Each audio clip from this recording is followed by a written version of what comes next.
All right, guys.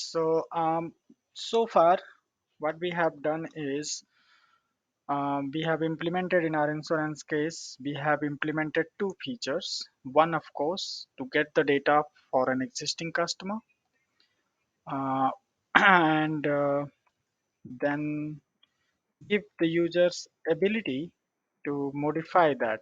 So when you are putting up this data, you have already configured this. We have already configured this section in the previous sessions.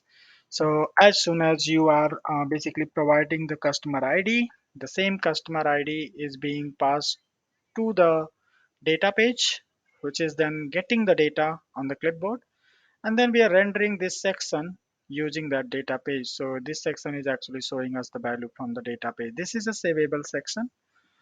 So this is for the existing customer, right? You can just make changes and you can submit this. The data will get updated behind the scene. Or you have a new customer. So in that case, whenever you select no, it's not an existing customer. It's you say new customer, yes, a new CID will be generated by the system. You will be asked to basically provide details,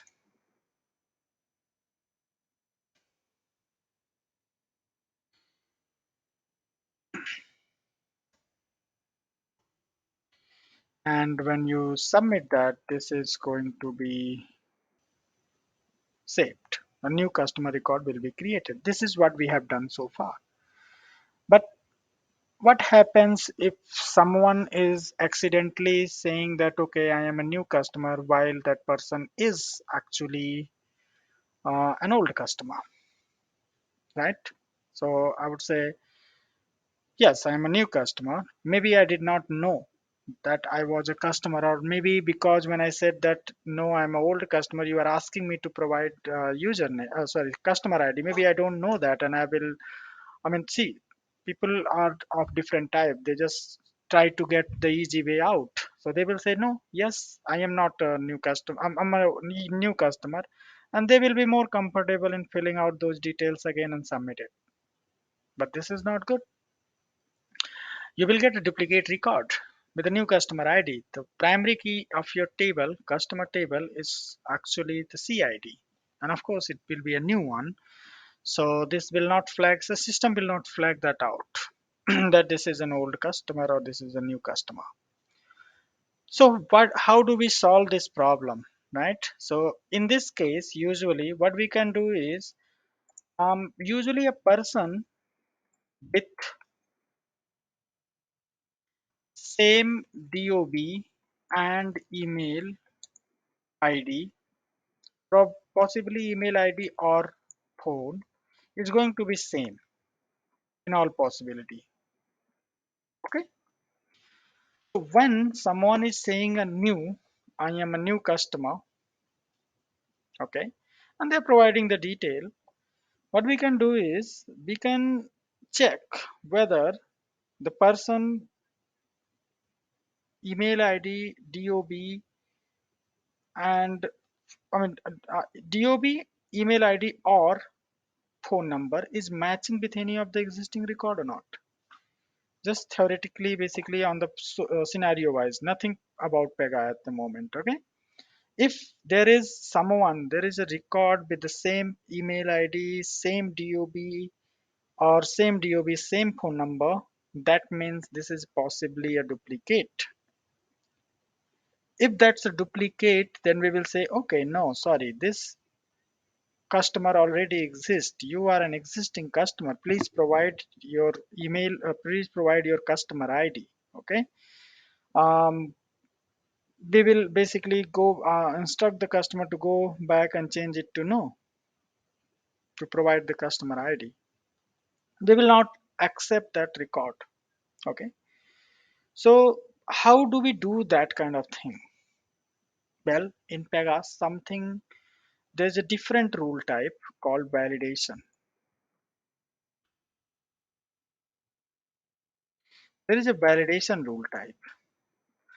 Now this validation is a different rule type. Okay, this is rule obj validation. This is of a different class, different rule type altogether. What it does is it provides you basically it provides you features two features. One, it asks you to provide a condition, or basically set of conditions.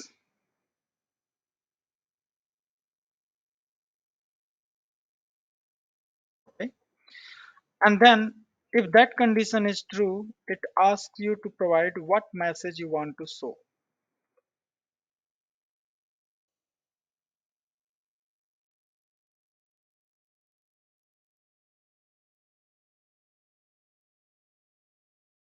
on the screen.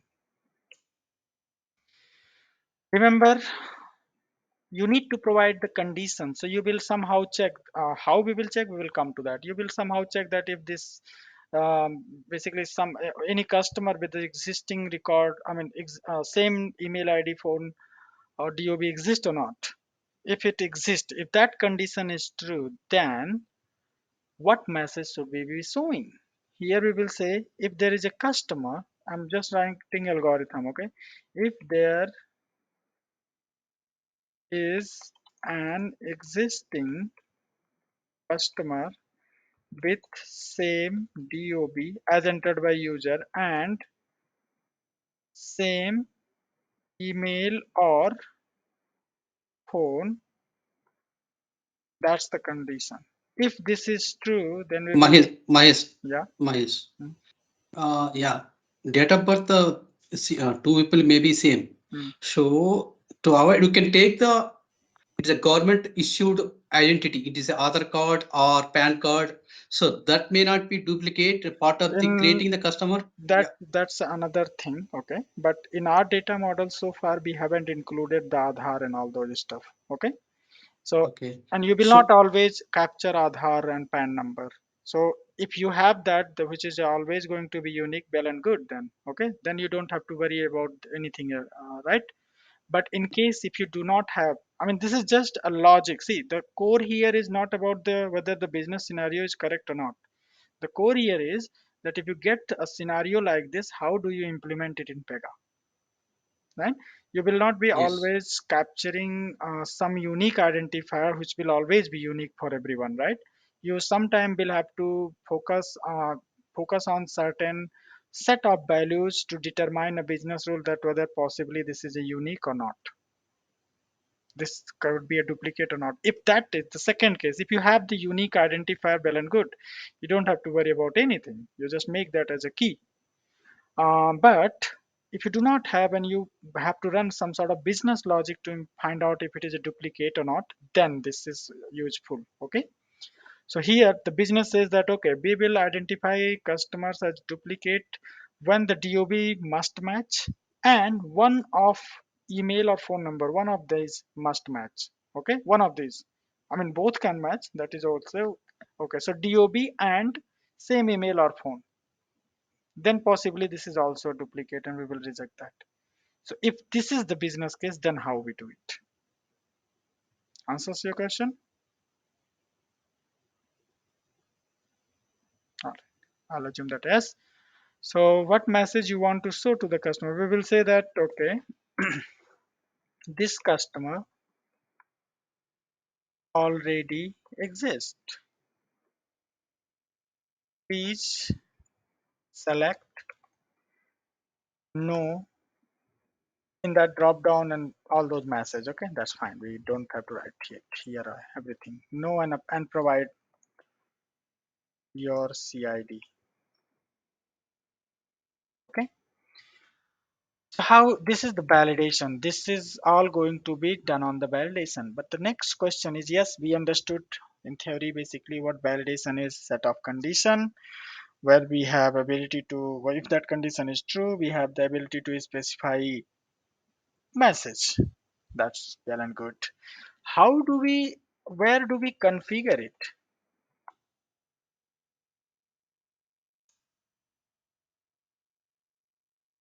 Or basically in other word, where do we call it from?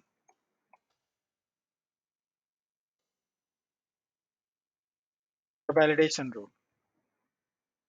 Where can you call the validation rule? Well, Validation rules can be called from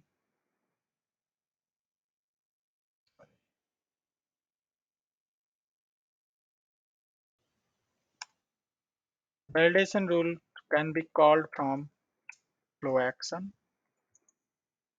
activities. If it is it can be called from activities, then on the action of any element you can call that up, but we haven't learned about activities yet, so that's okay, we will park that at the moment. Let's talk about can be called from flow action. Really, how do we call it from the flow action, and when does it get executed? Let's look at that. So this form, of course, it has to be checked only after this form has been submitted, otherwise there is no point of checking that up. This form is presented through the flow action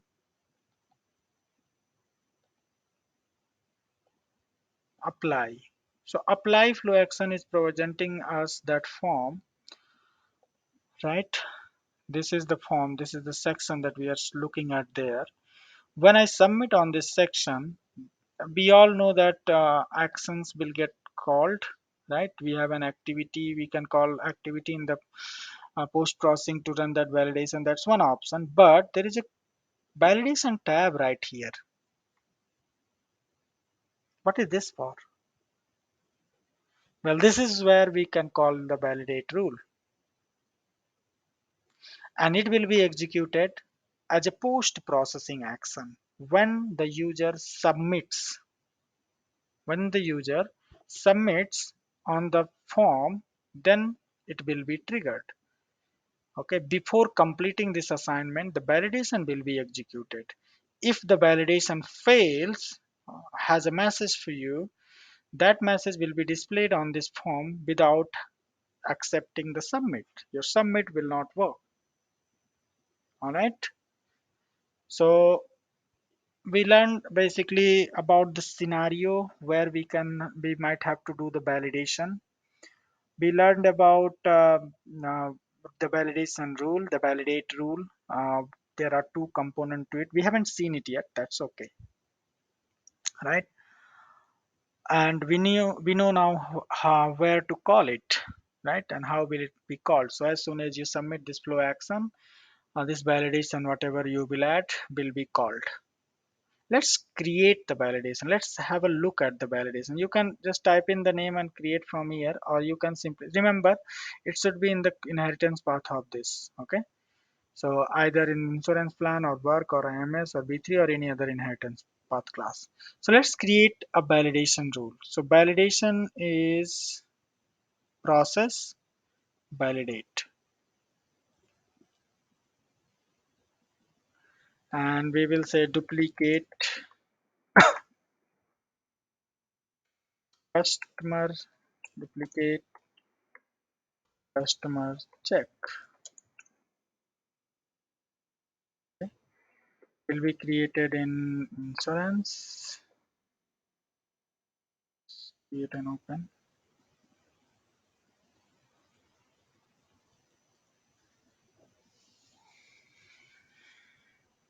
Right. So we created it from the new process. Under the process validate. That's how we created a new rule. We provided the name. We selected the class of the work object because that's where we will be calling it.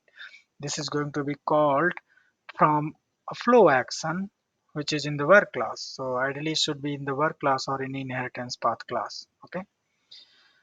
Now, now this is where you specify the condition. Okay. So I'll come back to that. There is one more thing. You need to actually specify a property where you will attach this message to. Okay, where you will attach this message to. We don't have one specific property, so what we will do is we will just attach it to customer ID. This message, the message has to be attached with some sort of property that okay, this is where the error is coming from, but that's okay. Ideally, if it was one field validation, we would have attached this message, whatever we will provide there in the validation. We would have attached that there with that property, but there is combination of property, so it's better that customer ID probably is the best fit to attach that message to. In the condition, actually, if you click on the add, see you have several out of the box functions.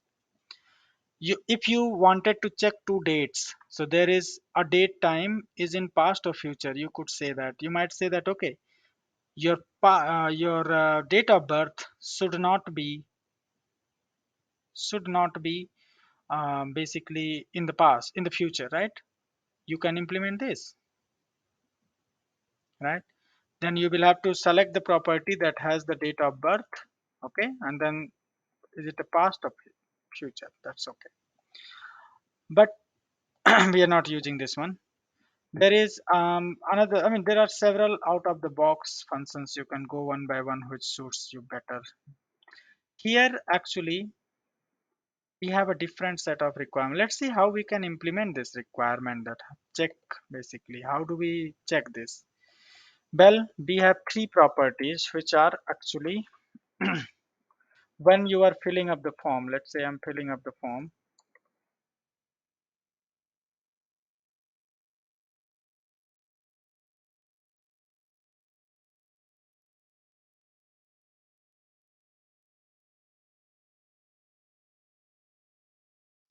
Right. So this data, the user has entered this data. Now this data is on the new savable, new customer data page, the savable data page. That's where this new data is. It's not on the clipboard, okay? So I need to read from the data page the value of, first you need to know what value your customer has entered, right? So DOB,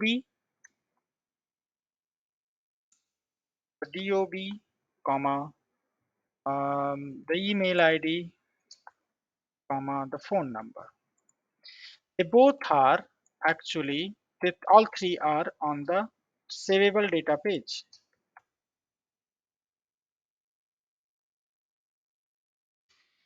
And that savable data page name is the underscore new customer.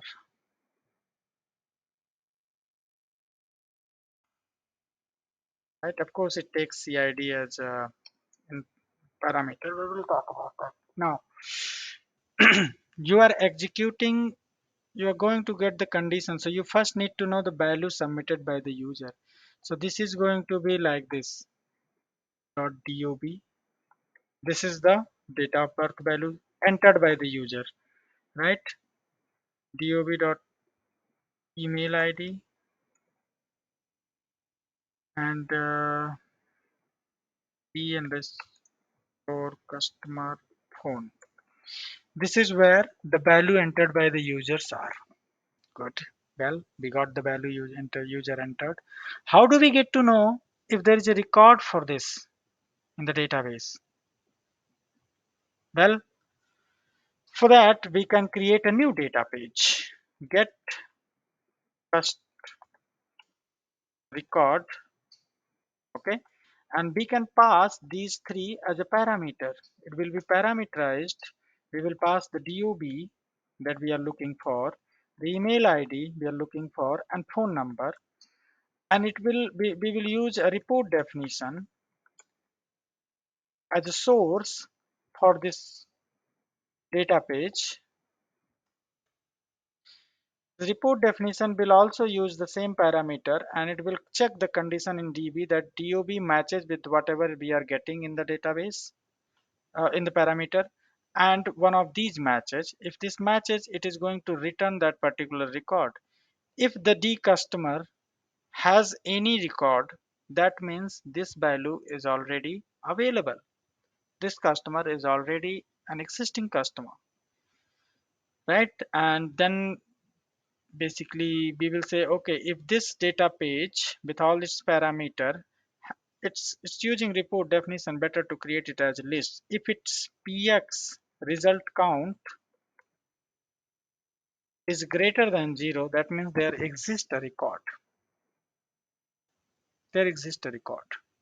Okay. And we will have to trigger that message that you cannot accept. I mean, the system will not be able to accept this customer. Let's implement this. So the first thing I'm going to do is I'm going to write this report definition on the customer. I'm going to start from the bottom. So create a report definition. Sorry, report definition. Get cust record under the customer data class. That's where the values are. We will have to have three parameters. One is going to be the DOB, which is mandatory basically. DOB is date, and then one of these should be matching as well, but you could provide both. Email, text, and the other one is phone. This is, let's keep it text only. Okay. Now I'm going to accept the CID. I'm going to fetch the existing CID, first name, last name, maybe DOB as well. Okay, and then why leave email ID? Let's add that as well. Okay, where the DOB of the table record should match the DOB that we are getting as a parameter. Then there's one more condition: email matches as well with the parameter email. And then there's one more: email, there's phone number. This should matches with the param.phone. Now the condition is that this must match. So F1 must be there, but either of this match, then two we will accept it as a duplicate. So bracket F1 and F2 or F3. This is the condition. If you do not pass any condition in a parameter, we will mark it as null. We will consider that parameter as null instead of any value. So that's why we are checking this use null if empty. Click on this gear icon on every wherever you are specifying the param.email. Click on the gear icon and say use null if empty. Use null if empty. Save it. Okay. So now this report definition, this part is done. Now we will create a data page to wrap it up into. Okay. So again the same class, a data page. I'm going to create a data page in the customer to that will use the report definition to fetch the record and put it on the data page. So it's going to be get cust, same name, get cust record.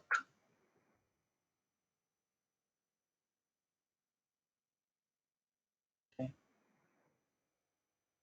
Customer table only, same of, Mahesh, yeah. Mahesh, how about rule set? Rule set, will it be on org level or at a IMS? I It's mean all application level. application level. It's application level at Application the level. moment, yeah. At the moment we Uh, are doing that all application level, yeah.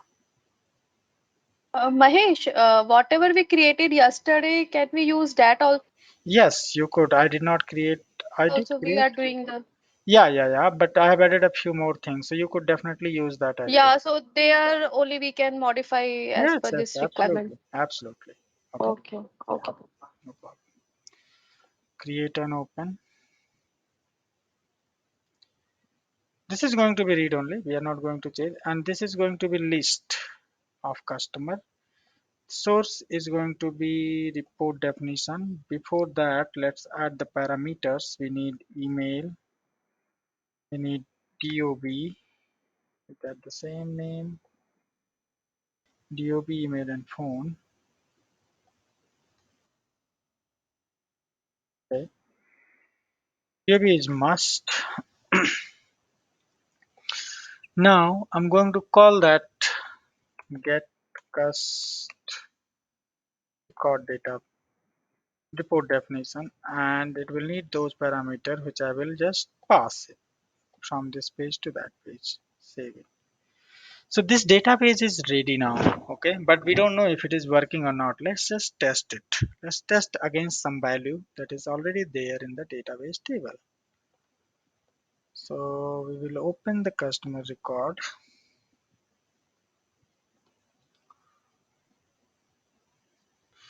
So the DOB 11 to, let me run this one for DOB 2022 1102. Sorry, this is DOB, and this is the first record. This one also, no, this is the one that matches. Either phone number or email should match. So I'm going to give it right email, proper email,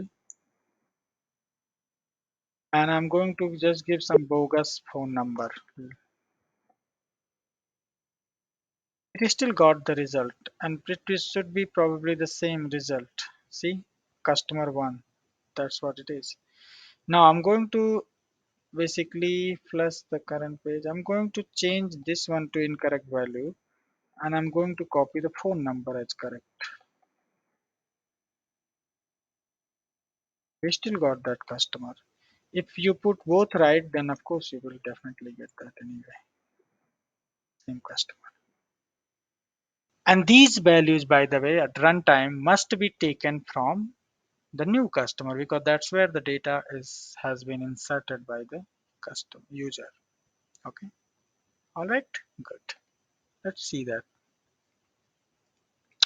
All right. So we have got the data page. Now, how do we use it here in this validation condition?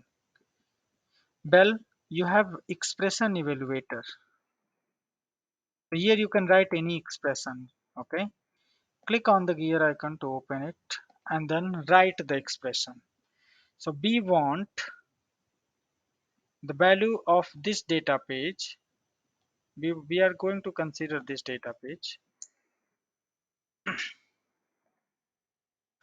and this data page when executed, see, it will have a property called px result count dot px result count. This should be greater. If it is greater than 0, then there's a problem. But this data page needs parameter. Without parameter, it will not fetch anything. So here we will pass the parameter. All right. The first parameter that this data page needs is DOB, for example. So that is DOB, comma. What other parameter does it need?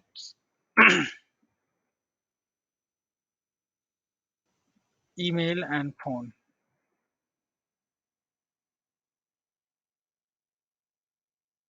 Email and phone. So these are the parameter that is needed. But how will you pass the value? You need to pass the value after colon. Okay, into these parameters. Well, the DOB value is going to be available. See, when you have entered it, you have new data page. In the clipboard, you can see new customer. The new customer actually needs to have a parameter too. It's not as simple. It also needs to have parameter customer ID, CID. Anyway, we will use this data page. Let me write it here. Okay, here only. So let me write it outside. This is the new customer. It also needs a customer ID, CID as a parameter. Well, that CID at the runtime is actually available on the PY work page in the same class, right?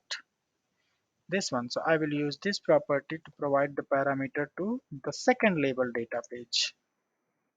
Again, back to the validation. So this is where this will get, right? And then you new customer, then you have either the data, basically the data is in the customer record. So when you call that new customer, there will be DOB, O small. Let me go back to that. DOB. So this is the value of the first parameter. Okay. The value of the second parameter email is going to be email. And the value of the third parameter phone, that is phone number, I believe, in the table. Yeah, phone number. Property name is phone number. 1 second.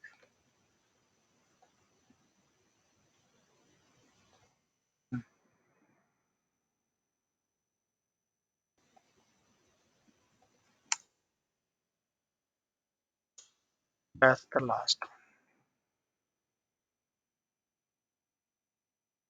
one. Okay, good. Email also email ID, Mahesh. The name is email ID, I think, in Oh, database. thank you. Yeah, it is email ID. Thank you for clarifying that. Okay. You can test these expression, by the way. If you click on the test, it will only ask you to provide a customer ID. C1, if you check, phone number is undefined. There is an R missing at the last phone number. Yes. Are missing, yeah. Yeah. So this is true or false. It will return good. Okay. So this is the condition that will be evaluated. Very good. But tell me guys, should this be condition? I mean, this is going to be okay. The message is going to be customer already exists. Let me keep it short.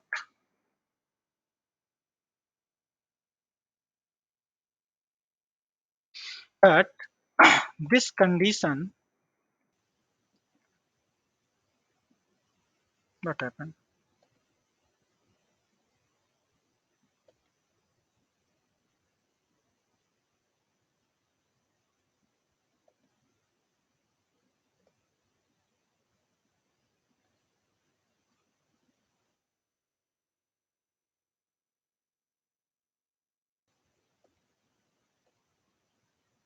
Okay.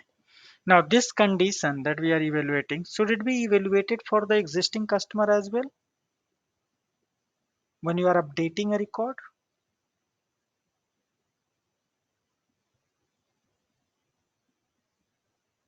That will get a bit challenging because if you're not updating anything here, you will always get a customer because that's an existing customer. So I should add another condition on top of this. So I will put it into a bracket. I will say execute this only when the value of new customer is yes and this. Then only execute this. If it is new, if it is no, then it is always going to be false anyway. So that is fine. So that's the complete expression. Save it. Mahesh, can you explain that query once again, please? Mhm. That inside one. So this one is basically just one data page we are calling. Okay, from here. Okay, get customer record. Of course, we are passing different parameter. It needs three parameter: DOB, email, and phone number. The DOB, email, and phone number are being read from a different data page. That is new customer, which is being used for a user to insert the record. So that's where the DOB and everything is are. So we are calling this data page, which is accepting DOB, email, and phone number as an input. Then this data page is actually using that input, I mean the parameter, and passing that on to this report definition. The report definition is using those input again, the parameters, and running a query to get all the record which are matching this condition. I mean where DOB is same as the input and either email ID or phone number is matching. All those customers who are satisfying this criteria is being returned. If there is a matching record, that means this is a list type data page. Its result count is going to be greater than 1. We saw that. When there is a record, the result count is going to be greater than 0 actually. Okay, which means there is a record, already existing record. So when the result count of this is greater than 0, there is an all existing record. Okay, which means it's a duplicate. But this duplicate check only should be done for a new customer. So when the new customer response is yes, and there is an existing customer with the same DOB and matching phone number or email ID, then we are saying that, okay, hold on, you already exist there. You are an existing customer. That's Yeah. pretty much what we are doing here. Okay. Yeah. This is a little bit complicated, but that's why I started writing it down first database, then the parameter, then I added details so that it's it's not very big on the screen. Okay. Yeah. This is the full condition. The CID concept, Mahesh, like the CID, whatever, when a customer says new customer, the new CID is going to generate, right? Right. This is going to refer to the generated value. Yeah. Yeah. And the date of birth, phone, email, we are looking into the existing No, that table. yes, we are looking that through the report definition, but here we are passing that date of birth and as a parameter. This is input, and that input is taken from whatever the value the user has entered on the screen. But without CID, can't we pass the date of birth, email, No, and all? this is being stored on a data page d underscore new customer, which needs parameter CID, So that is because the new customer ID, right? New customer yes, ID. this is a new customer ID. Correct. Okay. Right? So Okay. this is stored on a data page which is parameterized based on the new customer ID. So in order to read that, you will have to pass that. Okay. Okay. So All when there are more records in a table, so That's okay. these We date of don't. birth, phone, email are not a key part, right? So how the performance is going to be like? You will have to have indexes on these. Index. We will have to create index. Any of those? Okay. Yeah, we'll have to create indexes. Okay. All right. Submit it. Save it. So you created the validation rule. Okay, but it will not apply itself. You will have to put this validation rule on the flow action in order to get it called, so that it gets called when your flow action is getting executed. The flow action is already applied on the flow. Flow is already included in the case, so everything is connected now. Let's create a case.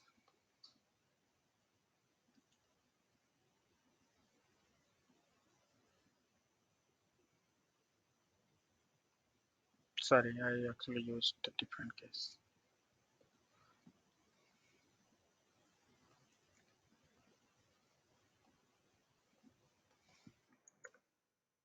So I'm going to supply the same DOB and one of the same email ID. Where is that customer? This one.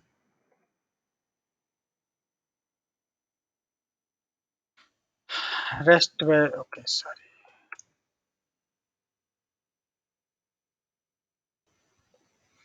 Rest of the value doesn't really matter. See, it actually triggered. So as soon as I submitted, the flow action started executing this validation rule. As soon as the validation rule get started, execution of this get started, it actually came here, it found this property, yes, true, okay, it will continue. Then it started running this database. The database got the result from the table, okay, and then it compared the data page's PX result. The count was greater than 0, so it says, okay, this customer already exists. You can look at the clipboard. This is read only, so you will see it here. Thread label, get customer record. See, the PX count is greater than 1. This is what we were looking at. This is the customer. Remember, I told you that we have to basically associate this into a property, CID. Look at the clipboard on the PY work page. It is saying, see, CID, customer already exists. That's where the message is tapped. And this form will not be submitted if there is a message on the work page. There is a message on the work page. So if it is a message on the work page, you will not be able to submit the form. If I change it, this email ID to different value, even if this DOB is same, because DOB and one of these should match, this time it accepted, and there should be another record created with the same email ID. No, not same email ID, same DOB. So currently we have 3 of these, right? There should be 4th one coming up. See, this one got inserted this time. So that's the validation rule. This is the validation rule basically, and one way of calling it, right? We wrote a very rather complex one. You could have written a simple one as well, but this is a good start, right? If you know the complex one, you can very much write the simple ones as well. Select the function here. If you are not sure about where to select, the most important thing is go ahead with the expression.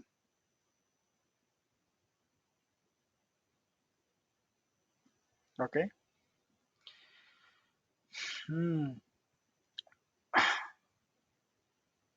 Any yeah, so this, one second,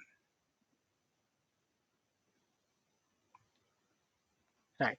So this actually concludes the validation, including the flow, including this use case, and including how do we create the rule. This is the validation rule. You associate a property on which you will put the message if the condition is true. You define the condition, and in that condition you specify the message that you want to show to the user, right? All right, so this actually might have been a rather long session, but this concludes here.